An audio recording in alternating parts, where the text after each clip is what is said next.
சர்வ வல்ல தேவனாகிய இயேசு கிறிஸ்துவின் இனிய நாமத்தினாலே உங்கள் அனைவரையும் வாழ்த்துகிறேன்.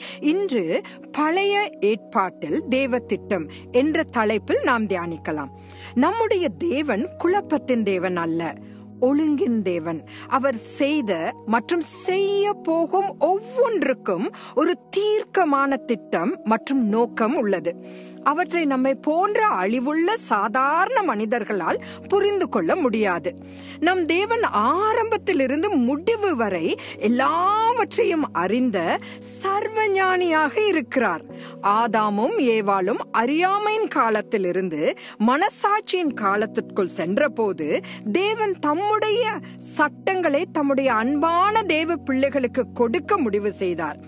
அவருடைய பிரமாணங்கள் அவருடைய பரிசுத்தத்தின் பிரதிபலிப்பாக இருந்தன. தேவன் தெரிந்து கொண்ட இஸ்ரவேல் ஜனங்கள் பரலோகத்தின் விதிமுறைகளை பின்பற்ற வேண்டும் என்று அவர் விரும்பினார். எனவே அவர் தனது பிரமாணங்களை முன்வைக்க பழைய ஏற்பாட்டின் முதல் 5 புத்தகங்களை தேர்ந்தெடுத்து தனது ஊழியக்காரனான மோசேக்கு இந்த 5 ஆகமத்தை கொடுத்தார். இதுவே யூத மக்களால் தோரா என்று அழைக்கப்பட்டது. நாளடைவில் இது மோசேயின் நியாய பிரமாணமாக மாறியது. இது வேதாகம வரலாற்றில் முதல் 400 ஆண்டுகளுக்கு பயன்படுத்தப்பட்டது. எல்லாவற்றிற்கும் மேலாக உங்களுக்கு ஒரு புதிய தேசம் வழங்கப்பட போகிறது. நீங்கள் முதலில் அத்தேசத்திற்கான சட்டங்களை உருவாக்க வேண்டும் அல்லவா? இஸ்ரவேல் மக்களை மோசே அங்கு அழைத்து செல்ல முடியாததால் அவர்களை புதிய தேசத்திற்கு அழைத்து செல்ல யோசுவா கர்த்தரால் நியமிக்கப்பட்டார். இதிலிருந்து நாம் கற்றுக்கொள்ளும் பாடம் என்னவென்றால், நியாய பிரமாணம் யாரையும் வாக்குத்தத்தத்தின் தேசத்திற்கு அழைத்து செல்ல முடியாது. ஏனென்றால் கிருபைதான் நம்மை ரட்சிக்க முடியுமே தவிர பிரமாணம் அல்ல. வாக்களிக்கப்பட்ட தேசம் என்பது எருசலேம். தேவனுடைய வார்த்தையில் உள்ள கிருபையும் சத்தியமும் நம்முடைய கர்த்தராகிய இயேசு கிறிஸ்து. இயேசு கிறிஸ்து மட்டுமே தம்முடைய ஜனங்களை புதிய எருசலேமுக்கு அழைத்து செல்ல முடியும்.